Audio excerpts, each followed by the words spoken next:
ما هو الغني اللي ربى كلبه كان بيوكله كباب ويجيب له دكتور لما تجيله نزله برد. الفقراء اتغاظوا مش لاقيين ياكلوا، الكلب بياكل كباب، فعقدوا مؤتمر اشتراكي قال لك نقتل الكلب ونخلص، فقتلوا الكلب. الغني اتغاظ فاقام الكلب ميتا وسرادق وشاي وقهوه وسجاير. قال الفقراء اتغاظوا اكثر، هو الكلب يقام ميتا؟ طب لا هنقول اللهم اغفر له وارحمه، ابدله دارا خيرا من داره، زوجا خيرا من زوجه. فراحوا اشتكوا الغني للعمده، فالعمده بيقول له انت ازاي يا باشا تعمل ميتا للكلب؟ دي ما تعرفش ان دي مخالفه. فرد الغني قال له بقول لك ايه يا عمده، هو الكلب كان سايب 1000 جنيه، قال ادي 500 للعمده واعمل بالباقي ايه الميتم. قال له بتقول المرحوم؟ قال لك ايه؟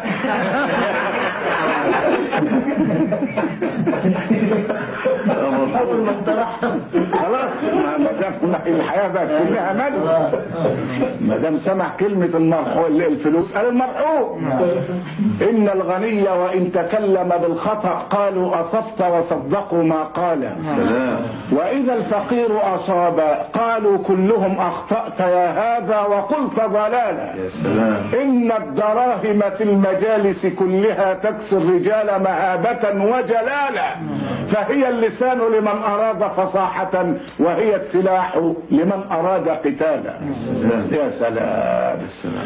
الدنيا لابد فيها من قوه ولابد فيها من عزه، لان عاده الناس جرت ان يجعلوا كل سيئه للغني حسنه وكل حسنه للفقير سيئه.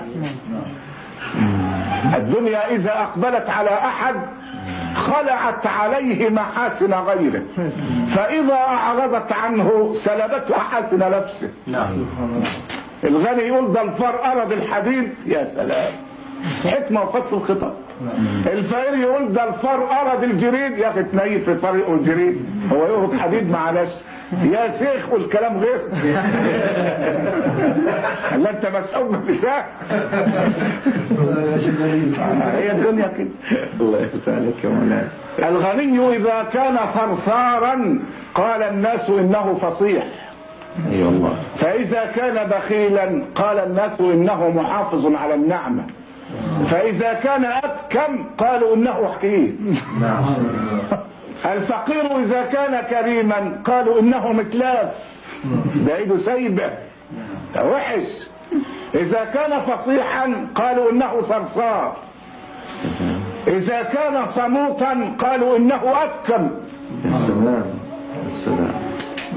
اذا اقبلت الدنيا باض الحمام على الوتد، فإذا أعرضت بال الحمار على الأسد. يا الله يا الله. بال الحمار على الأسد.